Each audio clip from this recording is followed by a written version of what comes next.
नमस्कार दोस्तों, आप सबका स्वागत है फिर से मेरे YouTube चैनल के ऊपर।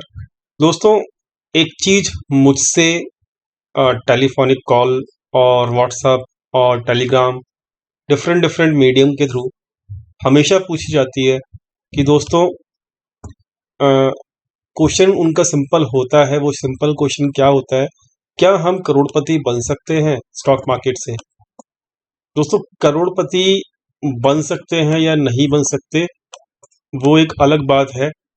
लेकिन मेरा मानना क्या है इस क्वेश्चन के रिगार्डिंग, इस क्वेश्चन का जो आंसर है वो आपको मैं इस वीडियो के अंदर देने की पूरी पूरी कोशिश करूंगा कि क्या आप करोड़पति बन सकते हो एक छोटी सी इन्वेस्टमेंट के थ्रू मार्केट के अंदर, और क्या चीज़ें आपको फॉलो करनी होंगी, क्या क्या रूल्स आपको फॉलो करने होंगे।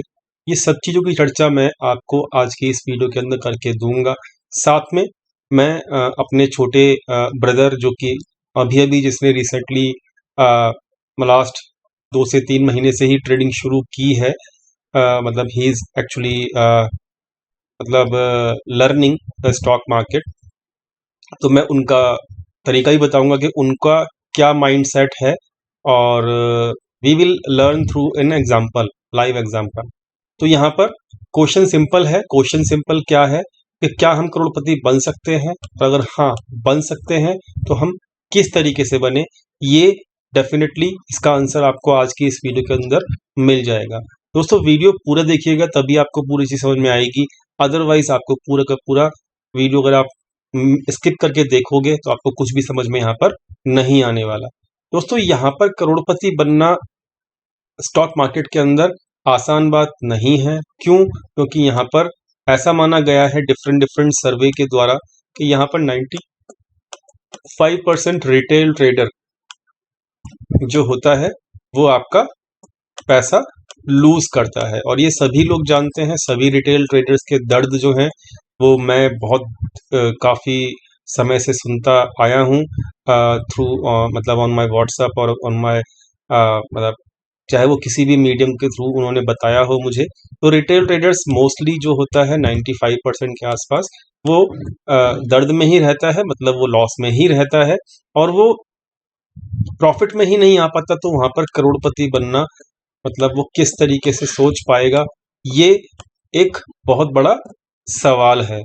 दोस्तों, इस सवाल को यहाँ पर हम थोड़ा सा सिंप्लीफाई करने की कोशिश करते हैं। कुछ अपने रूल्स हम यहाँ पर आपको बताने की कोशिश करते हैं ताकि आपको यहाँ पर पूरा का पूरा सिनारियो समझ में आ जाए कि क्या ये पॉसिबल है करोड़पति बनना। दोस्तों, उसके लिए मैं आपको यहाँ पर कुछ इम्पोर्टेंट लॉजिक्स, कुछ इम्पोर्टेंट जो रूल्स हैं वो ही समझाऊंगा। और वो रूल्स जो हैं मैं पर्सनली अपने छोटे भाई जो कि मेरा बिल्कुल अभी जिसने मतलब स्टॉक मार्केट में कदम रखा है, उसको मैंने ऑलरेडी उसके माइंड में, ये माइंडसेट में ये वाले सभी रूल्स फिट कर दिए हैं।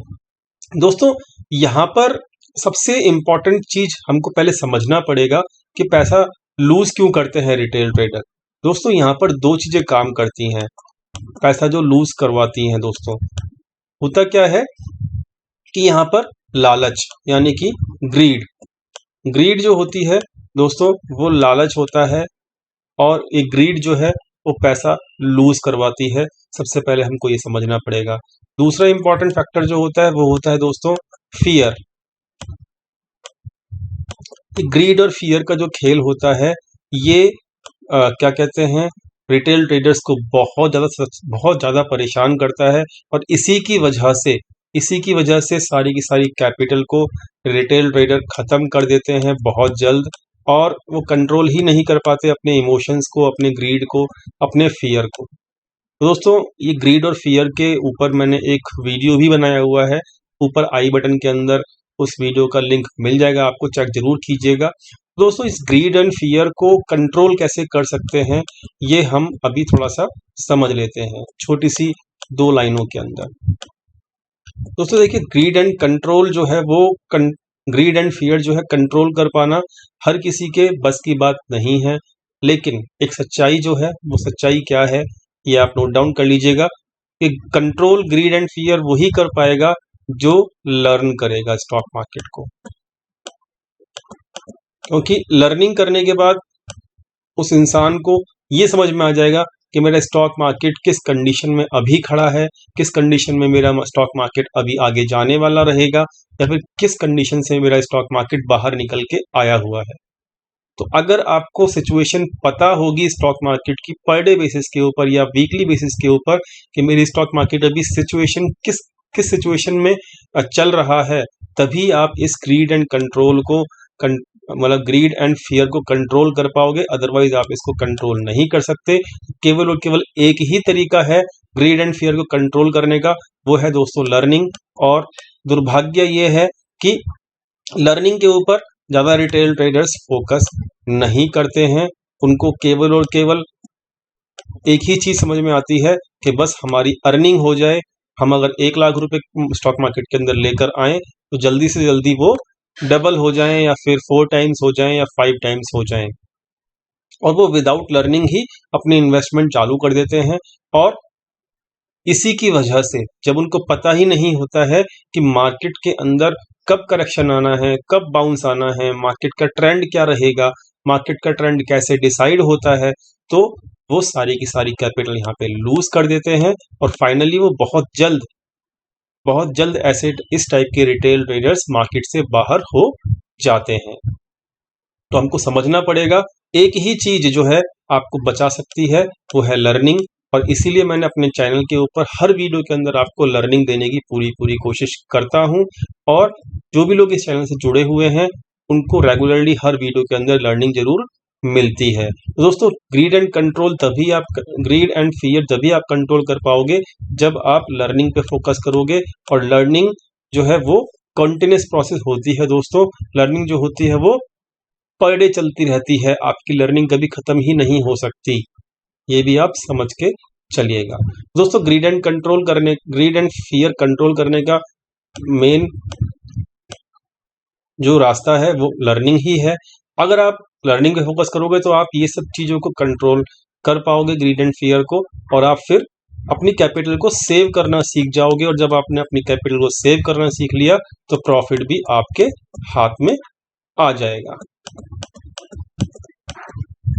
अब हम आगे बढ़ते हैं। अब हम आते हैं फटाफट से अपने क्वेश्चन के ऊपर कि क्या हम 1 लाख रुपए की कैपिटल से 1 लाख रुपीस की कैपिटल से यहाँ पर क्या हम कुछ करोड़ रुपीस बना सकते हैं। तो ये हमको समझना पड़ेगा। और ये चीज़ जो है अपने को मैं यहाँ पर आपको प्रूव भी करके दिखाऊंगा। लेकिन यहाँ पे कुछ डिसिप्लिन जो है वो इम्पॉर्टेंट है फॉलो करना। और उस डिसिप्लिन के बिना जो है यहाँ पर आप इस गोल को अचीव नहीं कर सकते। तो यहाँ पर इस चीज को आपको समझना पड़ेगा कि क्या क्या यहाँ पर डिसिप्लिन है और क्या क्या डिसिप्लिन यहाँ पे मेंटेन करना जरूरी है। तो दोस्तों यहाँ पर सबसे इम्पोर्टेंट ये है कि आपको पहला डिसिप्लिन मेंटेन करना है कि आपको अपनी लिमिट जो है वो डिसाइड करनी है। 149 का डाल दिया। यहाँ पर आपको अपनी लिमिट जो है डिसाइड करनी है दोस्तों कि आपको कितना रिटर्न चाहिए मंथली बेसिस के ऊपर। अगर आप 1 लाख रुपीस की कैपिटल लेके आ रहे हैं तो आपकी लिमिट डिसाइड होनी चाहिए कि आपको कम से कम कितना रिटर्न चाहिए। दोस्तों यहाँ पर कोई भी डिसाइड नहीं करता है। मोस्टली रिटेल ट्रेडर्स सबको ये लगता है कि 2 दिन 4 दिन के अंदर ही हम अपना 1 लाख का 2 लाख कर ले, या फिर 10 दिन के अंदर ही हम 2 लाख कर ले। तो दोस्तों ऐसा नहीं होता है स्टॉक मार्केट में। जो भी लोग इस तरीके की मेंटलिटी रखते हैं वो सभी लोग यहाँ पर बहुत जल्द अपनी पूरी की पूरी कैपिटल को ख़त्म कर देते हैं और वो स्टॉक मार्केट से बाहर हो जाते हैं। अब लिमिट डिसाइड करने का सबसे सिंपल तरीका ये होता है दोस्तों कि अगर आपने सोचा कि अगर मैं इस कैपिटल को मान लेते हैं 1 लाख की कैपिटल को मान लेते हैं हम किसी एफडी के अंदर करते हैं या सेविंग अकाउंट में रखते हैं या पीएफ अकाउंट में रखते हैं या कोई भी इन्वेस्टमेंट साइकिल बॉन्ड्स में भी अगर आप रखते हो इसको, तब भी आपका जो टोटल मिला के 6% से लेके 10% तक का ही रिटर्न जनरेट होगा अगर आप इन सब चीज़ों के अंदर अपने इस पैसे को रखते हो। तो अपने को अब लिमिट कैसे सेट करनी है कि अपने को, क्योंकि अब स्टॉक मार्केट में हमें काम करना है तो हमको इस लिमिट से ऊपर जाना है। जो कि हमारी लिमिट कम से कम मेरे हिसाब से, अगर मैं अपना समझ के चलूं तो मेरे हिसाब से मेरी लिमिट मंथली की जो पर्सनल मैंने अपने खुद के लिए सेट किया हुआ है वो है दोस्तों 50% रिटर्न ऑन द कैपिटल। ये मेरी खुद की लिमिट है। अगर मैं मंथली बेसिस के ऊपर जो भी, फॉर एग्जांपल अगर मेरी 1 लाख रुपए की कैपिटल है और मंथली बेसिस के ऊपर अगर मैं इस 1 लाख रुपए की कैपिटल से 50,000 रुपीज का रिटर्न जनरेट कर पाता हूं तो दोस्तों ये मेरे लिए सौभाग्य की बात होगी और मैं अपने आप को एक सक्सेसफुल ट्रेडर समझ पाऊंगा। तो दोस्तों यहाँ पर 50% जो है मैंने अपने लिए जो है लिमिट सेट की है और मैं बिल्कुल भी इस फेवर में नहीं हूं कि मेरी जो कैपिटल है वो 1 लाख रुपए वाली वो 5 दिन में ही डबल हो जाए या 5 दिन में ही यहाँ पर 4 गुना या 5 गुना हो जाए। तो दोस्तों ये सबसे पहला इंपॉर्टेंट आपको फॉलो करना होगा कि आपको अपनी लिमिट डिसाइड करनी होगी, तभी आप एक बड़े अमाउंट की तरफ पहला कदम बढ़ा सकते हो। अब ये तो हो गया दोस्तों पहली चीज कि मैंने अपनी लिमिट जो है वो यहाँ पर 50% अपनी डिसाइड की है। तो दोस्तों यहाँ पर जो मेरी लिमिट है वो यहाँ पर मैं यहाँ पर आपको लिख देता हूँ कि यहाँ पर मेरी जो लिमिट है वो दोस्तों वो 50% रिटर्न की है जो कि मंथली रहेगा। अगर मैं ऐसा करता हूँ तो दोस्तों मेरा रिटर्न जो जनरेट होगा वो फर्स्ट मंथ के अंदर वो मेरा 1 लाख रुपीज से 50, ये जो रिटर्न जनरेट होगा वो 50% अगर मैं इसका करता हूं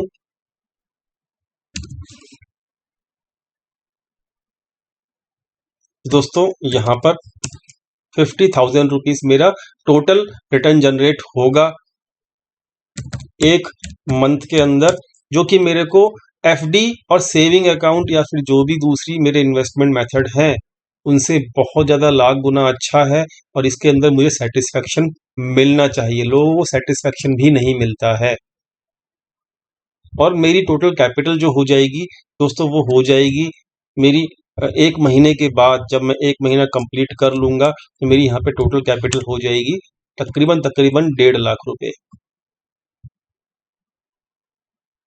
तो दोस्तों अब यहाँ पर मैं आपको अपना छोटे भाई का अकाउंट जो है वो मैं दिखा देता हूं ताकि आपको ये समझ में आ सके कि क्या ये पॉसिबल है 50,000 रुपीज जनरेट कर पाना रिटर्न 1 लाख की कैपिटल से। जी हाँ, बिल्कुल पॉसिबल है। आप यहाँ पर अकाउंट देख सकते हो और यहाँ पर मैं इसको थोड़ा जूम कर देता हूं ताकि आपको फिगर्स आसानी से दिखें।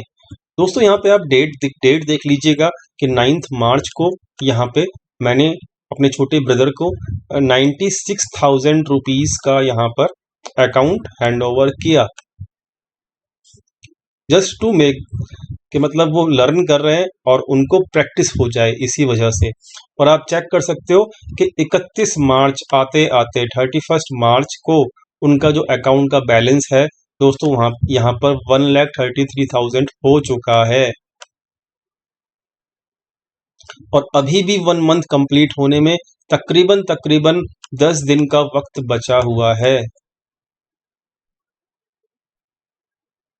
तो यानी कि 21 डेज के अंदर उनका जो रिटर्न जनरेट हुआ है वो हम यहाँ पर कैलकुलेट कर लेते हैं 96,000 की कैपिटल के ऊपर 1,38,000 का यहाँ पर रिटर्न जनरेट टोटल कैपिटल मतलब उनकी हो चुकी है। अगर हम यहाँ पे एक रफली फिगर लें 1,38,000,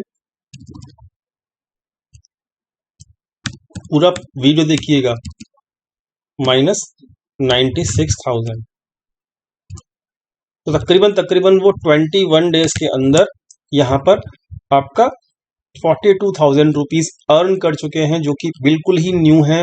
और वो किस तरीके से कर रहे हैं और अभी भी मुझे पूरी उम्मीद है कि वो जो ये 50% का जो कैपिटल रिटर्न है 50,000 जो निकल के आता है 1 लाख रुपए के ऊपर, तो वो अगले 10 दिन के अंदर 9 दिन के अंदर 8,000 रुपए आराम से अर्न कर लेंगे, क्योंकि पूरा डिसिप्लिन के साथ और पूरा ग्रीड को कंट्रोल करते हुए वो इस टारगेट को अचीव करने के लिए माइंडसेट अपना पहले ही बना चुके हैं। तो दोस्तों यहाँ पर ये किस तरीके से अचीव हो रहा है अब हम ये समझ लेंगे, और फिर हम इसको देखेंगे कि हमको ये 1 करोड़ तक पहुंचने में किस तरीके से हेल्प मिलेगी, जो हम यहाँ पर अभी देखेंगे कि किस तरीके से हमको ये 42,000 रुपीज का प्रॉफिट हुआ। दोस्तों यहाँ पर जो है आप अगर ऑप्शन चेन के ऊपर आएंगे तो आपको यहाँ पर समझ में मतलब आपको एक लॉजिक यहाँ पर मैं क्लियर कर देता हूँ कि दोस्तों देखिए, ऑप्शंस जो होते हैं उनका एक नेचर होता है। वो नेचर क्या होता है आप सभी लोग जानते हैं कि प्रीमियम जो होता है ऑप्शन का, ये डीके होता है। तो इसलिए प्रीमियम डीके की वजह से बायर्स को, जो ऑप्शन बायर्स होते हैं, उनको नुकसान बहुत ज़्यादा होता है और 90 से लेके 95% तक यहाँ पर ऑप्शन सेलर्स ही प्रॉफिट कमा पाते हैं।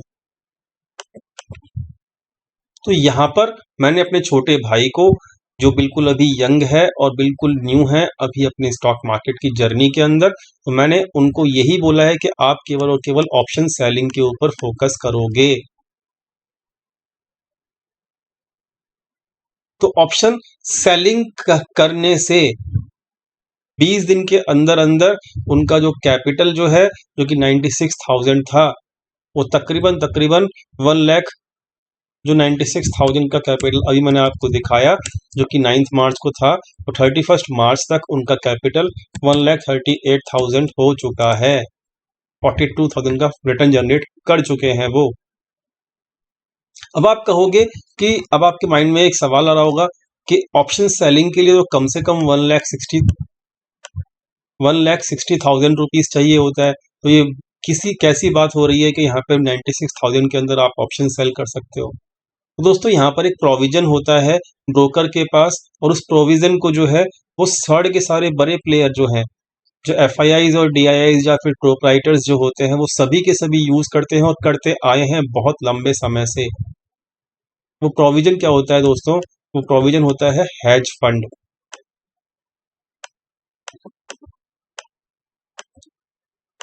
अगर आप एक नेकेड सेलिंग करते हो तो आपका 1,60,000 रुपीज का मार्जिन लगेगा एक लॉट को सेल करने में। लेकिन अगर आप हेज फंड के थ्रू सेलिंग करते हो तो आपका ओनली एंड ओनली 40,000 से लेके 45,000 तक ही कैपिटल का रिक्वायरमेंट रहता है और आप एक लॉट सेल कर सकते हो इतनी कैपिटल के अंदर ही। तो यहाँ पर मेरे ब्रदर ने पूरे महीने मार्च मंथ के अंदर तकरीबन 2 लॉट के अंदर काम किया, पर डे बेसिस के ऊपर बहुत छोटी क्वांटिटी के साथ काम किया, और 2 लॉट के अंदर काम करने से उनका 42,000 रुपीज का रिटर्न जनरेट हो पाया और कैपिटल उनकी तकरीबन 1.5 लाख के आसपास होने वाली है अगले 9 तारीख तक। तो दोस्तों हेज फंड जो है वो क्या कहते हैं, हमेशा से मौजूद रहे हैं ब्रोकर के पास, लेकिन हमको नॉलेज नहीं होती कि उनको कैसे यूज करना होता है। तो मुझे यहाँ पे पर्सनली नॉलेज है कि हेज फंड कैसे यूज करना चाहिए, और मैं भी अपना पर्सनल अकाउंट के अंदर खुद भी हेज फंड के थ्रू ऑप्शन सेलिंग करता हूँ। मेरा छोटा भाई भी करता है, और जो यहाँ पर 1 लाख रुपीज का 1 लाख कैपिटल वाला मेरा एक ग्रुप है जो कि टेलीग्राम चैनल के ऊपर मैंने यहाँ पे प्रीमियम मेंबर्स के लिए बनाया हुआ है, उसके अंदर भी हम यहाँ पर हेज फंड ही यूज करते हैं, और जिसकी वजह से हमारा कैपिटल के अंदर रिटर्न ऐड होता है। और रिटर्न ऐड होना जरूरी है। क्यों जरूरी है? यहाँ पर जरूर होगा रिटर्न जरूर मिलेगा। क्यों मिलेगा? क्योंकि यहाँ पर ऑप्शंस को हम सेल कर रहे हैं, ऑप्शंस को बाय नहीं कर रहे। और ऑप्शंस को सेल करने का मतलब ये है कि वहां पर प्रीमियम जो है डिक्रीज जरूर होगा, क्योंकि ये तो ऑप्शंस का एक नेचर है। तो अगर ऑप्शंस को बाय करके अगर आप कैपिटल को लूज कर रहे हो और आप रेगुलरली प्रॉफिट नहीं कमा पा रहे, तो ऑप्शन सेल करके आप कंसिस्टेंटली बेसिस के ऊपर प्रॉफिट अर्न कर सकते हो। बस आपको पता होना चाहिए कि मार्केट की दिशा क्या है, मार्केट की एनालिसिस आपकी परफेक्ट होनी चाहिए, और वो हम यहाँ पर अपनी एनालिसिस परफेक्ट करते ही हैं। तो आप हेज फंड को यूज करके अच्छा कैपिटल 1 लाख की कैपिटल के ऊपर आराम से 50% रिटर्न जनरेट कर सकते हो आसानी से। और ये मैंने आपको प्रूव भी करके दिखा दिया, कैसे कर सकते हैं वो मैंने आपको यहाँ पे बता दिया है। और दोस्तों एक सवाल आपके माइंड में दोबारा से आएगा, वो सवाल माइंड में क्या आएगा कि यहाँ पर जब सितंबर 2021 के अंदर 100% मार्जिन रिक्वायरमेंट रहेगी, ऑप्शन सेलिंग के अंदर सारे मार्जिन खत्म हो जाएंगे, तो क्या ये हेज फंड यूज हम कर पाएंगे? ये सवाल भी आपके माइंड में आएगा।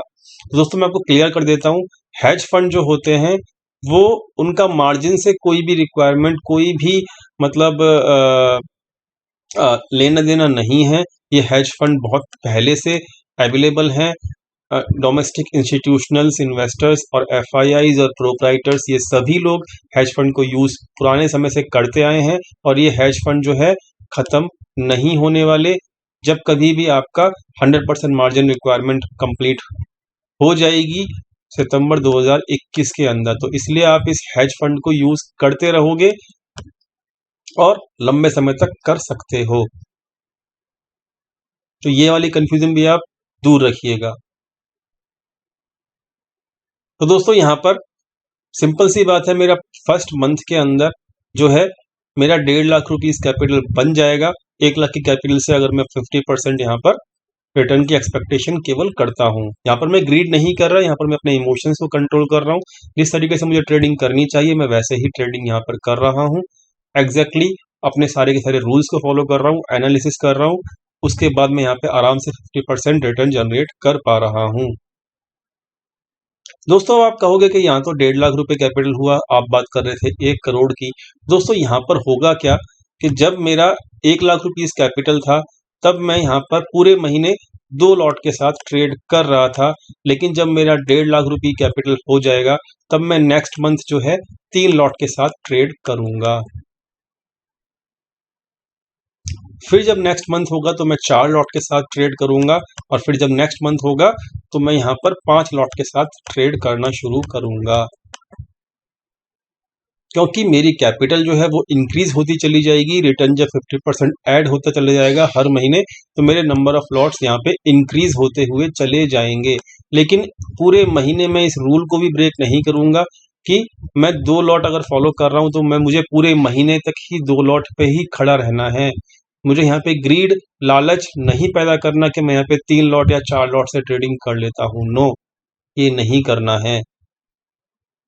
जब पूरा महीना कंप्लीट हो जाएगा तब जाके मैं 3 लॉट के ऊपर स्विच करूंगा। और फिर जब अगला महीना कंप्लीट हो जाएगा तब जाके मैं 4 लॉट के ऊपर स्विच करूंगा। तो आपको ये नंबर ऑफ लॉट्स हर महीने इंक्रीज करने होंगे। और अगर आप ऐसा करते हो तो डेफिनेटली आपका हर महीने जो है कैपिटल रिटर्न 50% आसानी से निकल जाएगा। तो यहाँ पर अगर मैं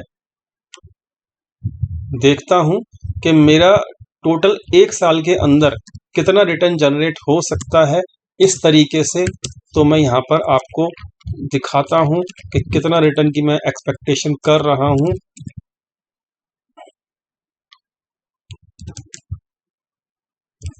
तो यहाँ पर पूरा 1 साल के बाद ये मेरा फर्स्ट मंथ के अंदर मेरा 1.5 लाख की कैपिटल हो चुकी है। तो यहाँ पर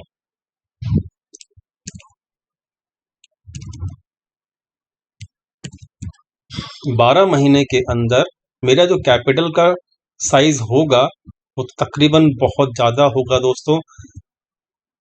वो तकरीबन होगा इतना, 1,29 लाख। अब आप कहोगे कि ये तो बहुत मजाक वाली बात हो गई, ये तो पॉसिबल ही नहीं है। दोस्तों एवरीथिंग इज पॉसिबल। जो ऐसा सोचता है कि पॉसिबल नहीं है तो वो ऐसा सोच सकता है, लेकिन अगर आप पॉजिटिव माइंडसेट नहीं रखोगे तो आप टारगेट को अचीव नहीं कर सकते। 1,29 लाख का यहाँ पर फाइनल टारगेट निकलता है अगर आप इसी कछुए की चाल से ऑप्शन सेलिंग करते करते रिटर्न जनरेट करते हो हर महीने 50% अपनी कैपिटल के ऊपर। हम चलो आपकी बात भी मान लेते हैं। अगर आप कहते हो कि अगर आप 1,29,00,000 रुपीस की तरफ बिलीव ही नहीं करते, तो अगर आपने 25% के रिटर्न, जो कि बहुत ही सिंपल है निकालना मंथ के अंदर ऑप्शन सेलिंग करके, 25% यानी कि इसका आधा भी अगर रिटर्न निकाला हर महीने, तब भी आप 1,00,000 रुपए की कैपिटल से तकरीबन 50 से 60 लाख रुपए आसानी से अर्न कर सकते हो एक साल के अंदर, 1 ईयर के अंदर। अगर अभी भी आपको विश्वास नहीं होता तो मैं इसको और कम कर लेता हूं, मैं इसको तकरीबन 12.5 के ऊपर लेके आता हूं कि अगर आपने मंथली बेसिस के ऊपर 12.5% भी रिटर्न जनरेट किया, जो कि बहुत ही ज़्यादा सिंपल है ऑप्शन सेलिंग से 12.5% रिटर्न जनरेट करना मंथली बेसिस के ऊपर, तब भी दोस्तों आपका 1,00,000 रुपए की कैपिटल इन्वेस्ट अगर आप करते हो, तब भी आप तकरीबन एक साल के अंदर 20 से लेके 25 लाख रुपीस तक जनरेट कर सकते हो ऑप्शन सेलिंग से, 1,00,000 रुपए की कैपिटल को यूज करके। करना कैसे है? Number of lots per month बढ़ाने हैं आपको, पूरे महीने सेम रखने हैं नंबर ऑफ लॉट्स, और हेज फंड को यूज करना है। तो दोस्तों अगर आप 12.5%, 12.5% रिटर्न के ऊपर भी अगर बिलीव नहीं करते, तो आई थिंक आपको यहां पर बिल्कुल भी ट्रेडिंग के अंदर नहीं रहना चाहिए, क्योंकि ये इतना % रिटर्न तो आपका सेविंग अकाउंट के अंदर भी मिल जाता है। और इसी की क्या गारंटी है कि 12.5% मिलेगा ही मिलेगा, क्योंकि हम ऑप्शंस को ऑप्शंस के तरीके से ही ट्रेड कर रहे हैं। ऑप्शन बायर्स मैक्सिमम पैसा लूज करते हैं, लेकिन ऑप्शन सेलर्स हमेशा पैसा कमाते हैं। बस न्यूज़ का जो दिन होता है, जो कि आपका महीने में 1 या 2 दिन होते हैं, उस दिन आपको ऑप्शन सेलिंग नहीं करनी है। इस चीज़ का ख्याल आप रखिएगा। बाकी आप पूरे महीने ऑप्शन सेलिंग करिए, आपको बहुत बेनिफिट होने वाला है। दोस्तों ये आपकी सोच के ऊपर डिपेंड करता है, कि आपकी एनालिसिस के ऊपर डिपेंड करता है कि आप किस तरीके से अपनी सोच को पॉजिटिव रखते हो और आप इस टारगेट को अचीव करते हो या नहीं करते। दोस्तों 1 लाख का जो ग्रुप है, उसकी जो फीस है मेरी, वो 3,000 रुपीज़ है पर मंथ। वहाँ पर मैं आपको बताता हूँ कि किस किस तरीके से आपको ऑप्शंस की सेलिंग करनी है, ट्रेंड मार्केट का क्या है, कैसे नहीं है। और यहाँ पर मैं फोकस कर रहा हूँ ऑप्शन सेलिंग के ऊपर ही ज़्यादा से ज़्यादा इस ग्रुप के अंदर। और जो भी लोग इंटरेस्टेड हैं ऑप्शन सेलिंग वाले, इस तरीके को अपना के अपने रिटर्न 1,00,000 की कैपिटल के ऊपर, कम से कम 1,00,000 की कैपिटल यहाँ पे रिक्वायरमेंट रहेगी, 1,00,000 की कैपिटल के ऊपर अच्छा खासा रिटर्न जनरेट करने की अगर इंटरेस्टेड हैं दोस्तों, डिस्क्रिप्शन के अंदर व्हाट्सएप नंबर दिया हुआ है, आप वहाँ पे कांटेक्ट कर सकते हो। ऑप्शन सेलिंग करेंगे, हेज फंड के थ्रू करेंगे, और वहाँ पर आपको रिटर्न मिलेगा ही मिलेगा, जैसे कि हमने अभी आपको यहाँ पर क्लियर किया। दोस्तों वीडियो कैसा लगा जरूर बताइएगा, आपको प्रैक्टिकल लगा या नहीं लगा वो भी लिख के बताइएगा, और कुछ सीखने को मिला या नहीं मिला वो भी बताइएगा। मिलते हैं नेक्स्ट वीडियो के अंदर। Thank you so much for watching this video.